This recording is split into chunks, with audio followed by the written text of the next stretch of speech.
Zingiber officinale. Ayurvedic uses of the plant and the binding studies of selected phytochemicals intended for healthcare professionals. This is printed in Sage Journals, Natural Product Communications. Abstract. Among the large number of plants that are part of the Ayurvedic system of medicine in India and Bangladesh, Zingiber officinale rosea, or ginger in English, holds a special place and is often referred to as Mahashada, great medicine, or the Vishvabhasaja, worldwide or universal herb, to signify its special status. The plant, and particularly its rhizomes, are used both in the raw and dry form for the relief of a multitude of disorders.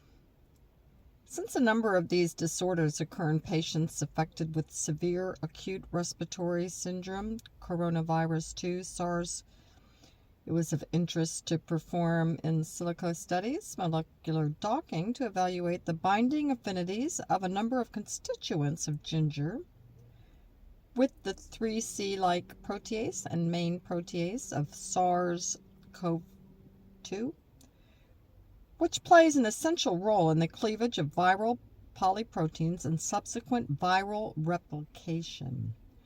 Our studies indicate that two of the compounds present in ginger, namely the chloregenic acid and the hesperidin, has high binding affinities with MPRO for predicted binding energies. The two-dimensional and three-dimensional interactions also showed that while chloregenic acid interacts with two of the amino acids of the chidolic dyad, the hesperin interacts with other amino acids and can account for the predicted high binding energies and possibly inhibit the activity. These findings indicate that ginger, besides alleviating the symptoms induced by SARS-CoV, may also play a role in inhibiting the virus. Ayurveda is one of the traditional systems of medicine dating from around 5,000 years ago, and which still persists in the modern era because of its accuracy in mentioning the healing power of various herbs. The Sanskrit word Ayurveda means the science of life, and the herbal information of Ayurveda can be found initially in the Vedas, the four sacred books being the Rig, Sama, Yajur, and Atharva Veda. The oldest among them, the Rig Veda, mentions 67 plants, while the Yajur and Atharva Vedas mention 81 of 293 medicinal plants, respectively. The Vedic medicinal literature was further augmented by two of the most famous Ayurvedic practitioners, namely Charaka and Shruta. Charaka compiled a list of medicinal plants for general use, and Shruta compiled a list of plants, procedures, and instruments used in the surgery. Together with Ashtanga Sangara, the three Ayurvedic treatises are collectively known as the Brihatriya, or the Big Three. Three main treatises are supplemented in later days by the pharmacopoeias detailing various mono and poly herbal formulations. The Ayurvedic literature is full of mentions of ginger, known as a medicinal plant of the highest importance, so much so that it's often referred to in Ayurveda as the great medicine, or the world or universal herb, to signify its special status. Although originating in India, various species of ginger are grown around the world at present. These were listed in the Sandeep, and it can be seen from the list that all gingers are not various cultivars of ginger, but may also belong to even a separate genus.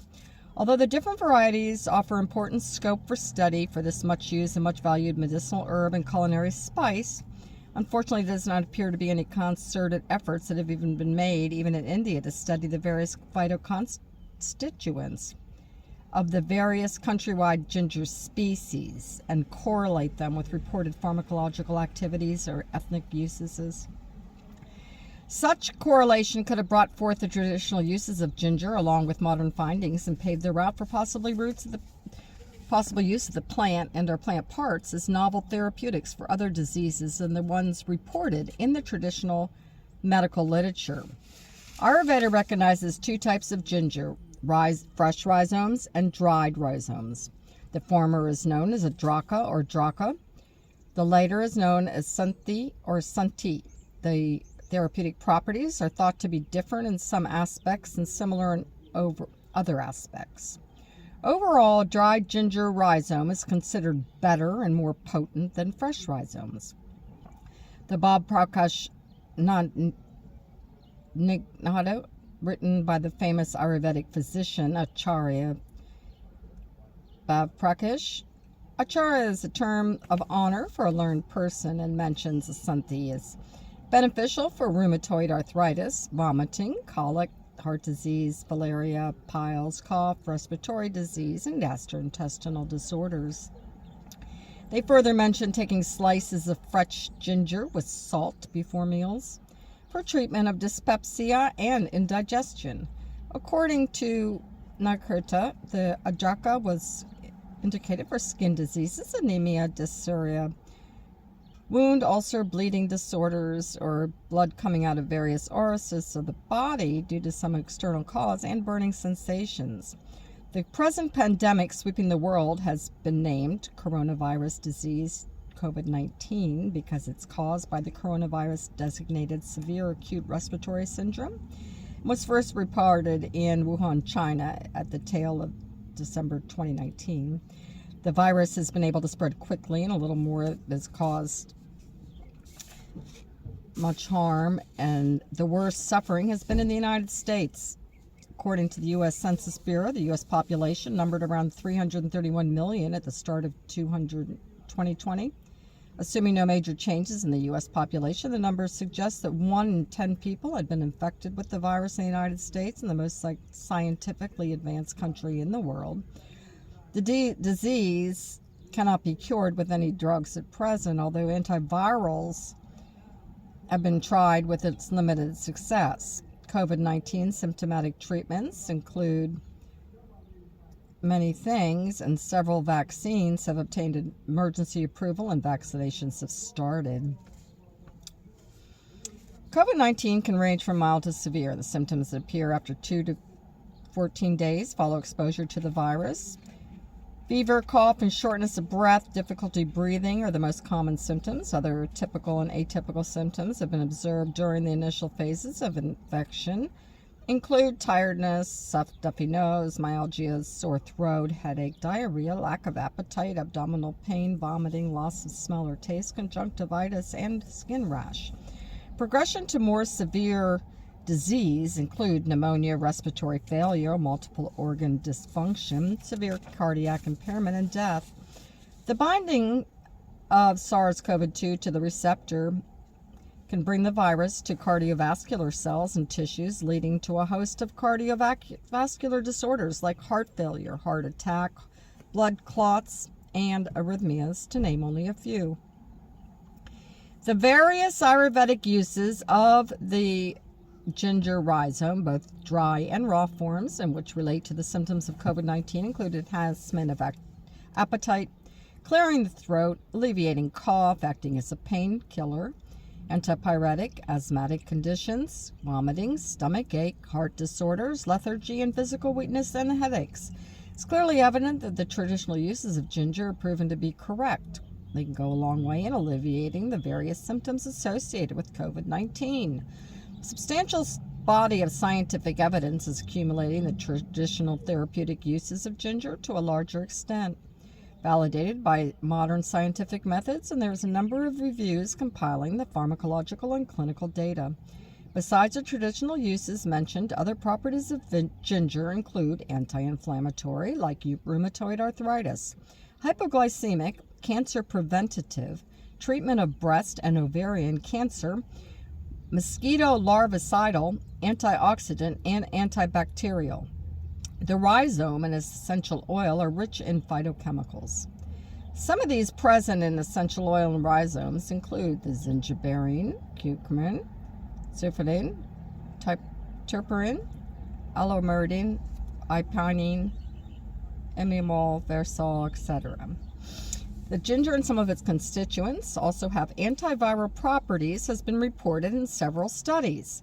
Aqueous extract of ginger demonstrated inhibitory activity against the Chikungunya virus, and has been reported that the hot water extract of fresh but not dried ginger rhizomes inhibits the human respiratory syncytial virus-induced plaque formation and suppress the replication of other influenza viruses in 4 different cell lines, also the human lung cancer cell line, a kidney cell line, as well as the lungs of infected mice. Considering that the COVID-19 is again getting critical even after the introduction of new vaccines, and that the phytochemicals have been shown to have strong binding and possibly inhibitory activity against the SARS-CoV-2, was of interest to conduct molecular docking studies. The results indicate the 2 constituents of ginger demonstrated high predicted binding affinities and bind to the dyad amino acids. The antiviral effects have been previously reported. The hesperidin has been shown to demonstrate anti-influenza virus A activity, enhancing cell immunity. And against the hepatitis B virus, it was only moderately effective. It's been mentioned as a prophylaxis and treatment of COVID-19. This compound has been shown to block the entry of SARS-CoV-2 through its receptors. Other results suggest that it's good for therapeutics for COVID-19.